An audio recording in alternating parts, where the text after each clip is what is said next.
Hello student, स्वागत है आपका विक्रम एकेडमी के यूट्यूब चैनल पर। आज हम 10th स्टैंडर्ड का इंग्लिश सब्जेक्ट सीखने जा रहे हैं। हमें लेना है lesson 3.2 the night I met Einstein. Writer है ये लेसन के जेरोमी विडमैन, एक अमेरिकन प्ले राइटर थे, नॉवेलिस्ट थे। In 1960 he won the Pulitzer prize for his work, a musical drama title Fiorello. तो उनको पुलित्जर प्राइज मिला है उनके वर्क के लिए 1960 में। He collaborated with George Abbott, Jerry Bock and Sheldon Harnick to for his music and lyrics. तो उन्होंने कोलैबोरेट भी किया था George Abbott, Jerry Bock and Sheldon Harnick के साथ म्यूजिक्स और लिरिक्स के लिए। His book I can get it for you wholesale has also been use for a movie of the same name. तो सेम नेम के लिए जो movie बनाया गया था इसी बुक से बनाया गया था। तो ये कुछ इंट्रोडक्शन हो गया जेरोमी विडमैन का। अभी हम लेसन देखेंगे the night I met Einstein. तो राइटर स्टार्ट करते हैं अपनी story. When I was very young man I was invited to dine at the house of philanthropist. जब वो यंग थे तभी उनका एक इन्विटेशन आया डिनर का फिलैंथ्रोपिस्ट के हाउस पे। After a wonderful dinner our hostess took us to a large drawing room. Dinner के बाद जो हॉस्टेस थे उन्होंने उनको ड्राइंग रूम में, बड़े से ड्राइंग रूम में लेके गए जहाँ पे चेयर्स अरेंज की गई थी। I am arranging the chairs for a concert, my hostess said, we are going to listen to a very good pianist. So वो बता रही थी मैंने चेयर्स अरेंज करके रखी है कंसर्ट्स के लिए और हम अभी सुनने जा रहे हैं पियानिस्ट को। जो पियानो बजाएगा उसे पियानिस्ट बोलते हैं। दो everyone else was very happy, सब हैप्पी थे, बट राइटर हैप्पी नहीं थे। I was not, I did not understand classical music, क्योंकि क्लासिकल म्यूजिक समझ में आता ही नहीं था, तो हैप्पी कैसे होंगे। I thought I was tone deaf, writer को ऐसा लगता था कि वो टोन डीप है। टोन डीप मतलब उसे कुछ डिफरेंस पता ही नहीं चलता, हाई और लो नोट्स का, टोन्स के बारे में कुछ पता ही नहीं चलता, तो इसीलिए उसने टोन डीप ये वर्ड यूज किया है। I sat down so that I will not be impolite and waited for the concert to begin. So writer वहाँ पे बैठा चेयर पे, जो अरेंज की थी चेयर्स वहाँ पे, क्योंकि ये इम्पोलाइट ना लगे इसके लिए, और सब लोग बैठे ही है तो फिर उसे भी तो बैठना ही पड़ेगा। I did not pay attention to the music after it began. Music चालू हुआ बट उसने अटेंशन नहीं दिया म्यूजिक के, जो म्यूजिक प्ले हो रहा था वहाँ पे। After a while I heard everyone clapping, so I realize that the piece was over. थोड़ी देर के बाद उसने सुना कि सब लोग क्लैप करें, तो उसे रियलाइज हुआ एक पीस वहाँ पे म्यूजिक का एंड हो चुका है। Just then I heard a gentle but firm voice saying you are fond of Bach. तो तभी एक जेंटल और फर्म वॉइस उसने सुना राइटर ने, कोई तो उससे बात कर रहा था। You are fond of Bach, तुम्हें बैच पसंद है। तो बैच क्या है, बाजू में दिया है, देखो बैच क्या है मीनिंग। तो जॉन सेबेस्टियन बैच ये नेम है और इसीलिए यहाँ पे बैच वर्ड यूज आया है। A German organist and composer of the 17th century. तो 17th सेंचुरी के वो ऑर्गेनिस्ट और कंपोजर थे, म्यूजिक कंपोजर। तो इसीलिए उन्होंने ऐसा क्वेश्चन पूछा कि तुम्हें बैच पसंद है। I knew as much about Bach as I did about nuclear physics. तो राइटर को पता था उतना ही बैच के बारे में जितना उसको न्यूक्लियर फिजिक्स के बारे में पता था, मतलब बहुत ही कम। I was going to say something ordinary so that I could get out of the situation. Writer कुछ समथिंग ऑर्डिनरी, नॉर्मल बात करने वाला था ताकि वो सिचुएशन से बाहर निकले। I turn in order to look at my neighbour and I saw a very famous face. Writer ने बात करने के लिए वो नेबर के पास देखा, नेबर को देखा, तो उसे नजर आया बड़ा ही famous face. It was someone with a shock of white hair and a pipe. तो उसने देखा कि वो पर्सन कैसे लग रहा है, और shock of white hair and pipe भी था। I knew that I must tell this man the truth. और राइटर को पता था कि ये पर्सन को वो सच में ट्रूथ बताएगा।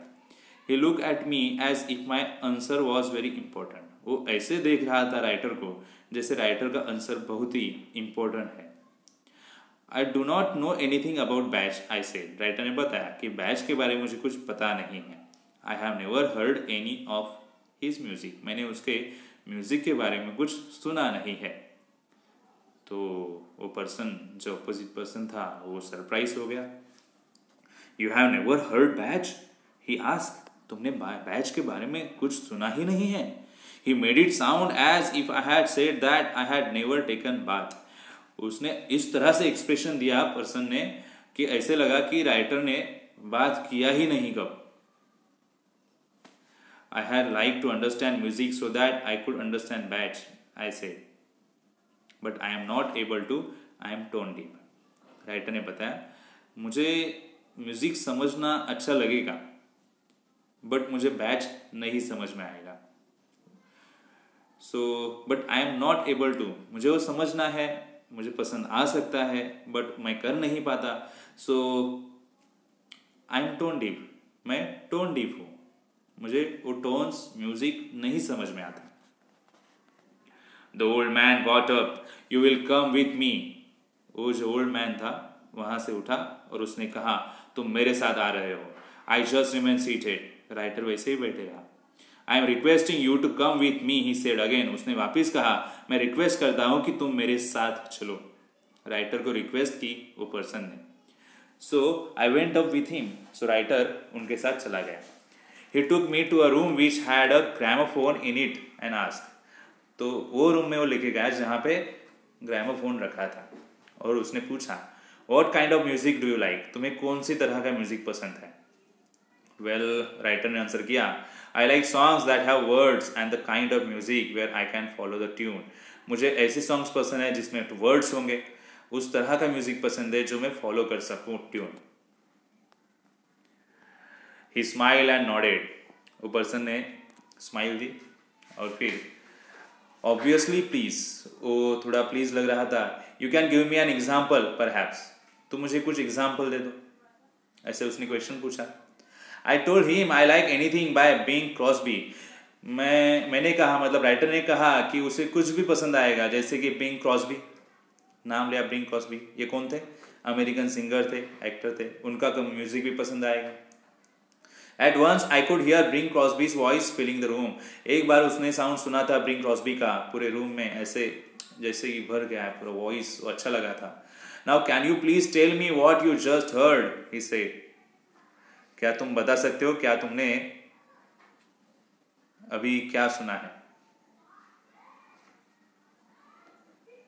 The simplest answer seem to be to sing the line, so I sang it back to him.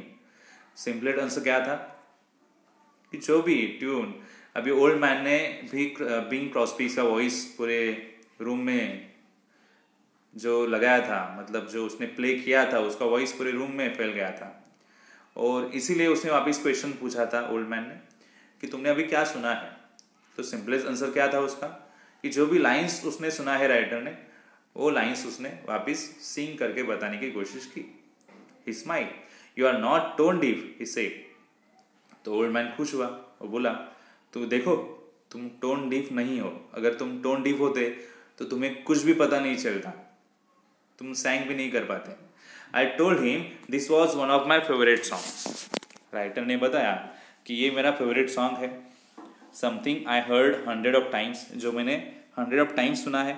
So it didn't really prove anything, तो इससे कुछ प्रूव नहीं होता।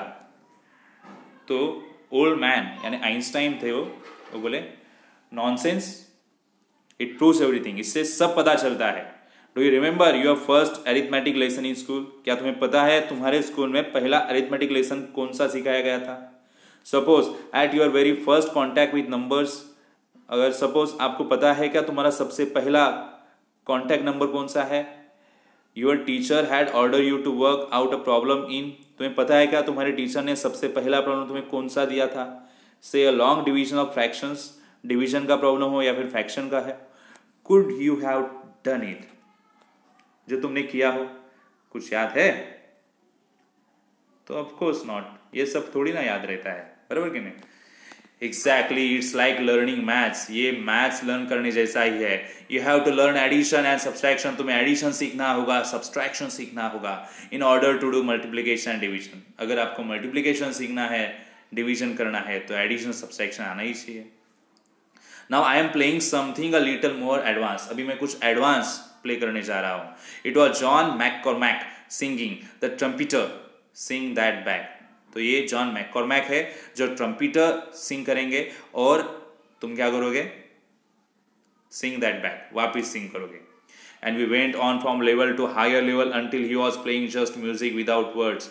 और ऐसा करते करते वो ओल्ड मैन यानी आइंस्टाइन ने ऐसे लोअर लेवल से हायर लेवल तक म्यूजिक प्ले किया जब तक म्यूजिक विदाउट वर्ड का न आ जाए. So I was amazed that his great man was paying complete attention to me so that I could learn something new. तो ये देख के राइटर पूरा अमेज था, ये ग्रेट मैन कितना कंप्लीट अटेंशन दे रहा है ताकि राइटर कुछ नया सीखे. It was as if I was the most important person in his world. ऐसे लगता है कि उसके वर्ल्ड में राइटर ही सबसे बड़ा इंपॉर्टेंट पर्सन है. Suddenly got up and turn off the gramophone. So तुरंत कुछ देर बाद वो उठ गया, ओल्ड पर्सन यानी आइंस्टाइन उठ गए और उन्होंने ग्रामोफोन बंद किया. Now young man, we are ready to listen to Bach. Now हम बैच सुनने के लिए रेडी है. Went down and sat in the hall. तो वो नीचे आए, हॉल में बैठे जहाँ पे सब लोग बैठे थे. Just allow yourself to listen, he said. उसने कहा राइटर को, खुद को अलाउ करो वो सुनने के लिए जो आगे चल रहा है music. That's all there is to it. बस इतना ही करो, बाकी और कुछ मत करो.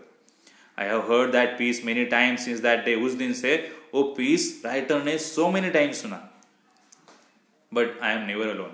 I am sitting beside a small man with a shock of untied hair. ऐसे लगता था कि वो अकेला नहीं है, वो किसी के साथ बैठा है. किसके साथ? वो पर्सन के साथ जिसके अनटाइडी हेयर जैसे शॉक लगाए ऐसे लगते हैं और मुंह में पाइप है. He has eyes that are unusually warm. सो उसके पास ऐसे आइस है जो नॉर्मली कैसे लगते हैं, वार्म लगते हैं.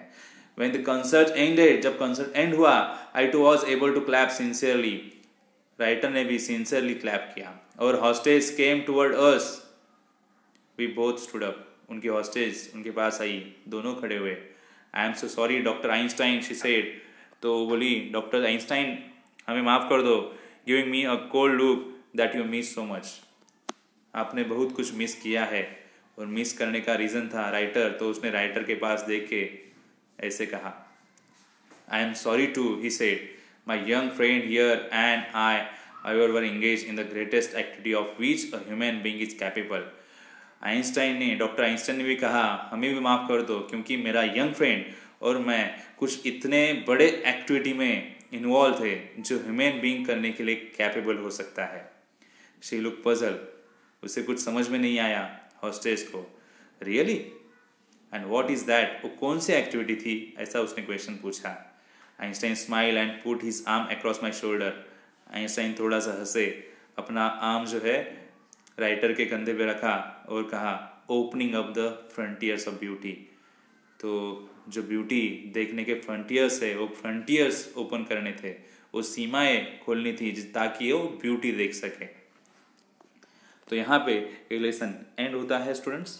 आई होप आपको समझ में आया रहेगा. कुछ डाउट रहेगा तो मुझे कमेंट सेक्शन में आप बता सकते हो. तो स्टूडेंट्स ऐसे ही मिलेंगे हम नए वीडियो में नए लेसन के साथ. तब तक के लिए गुड बाय, टेक केयर.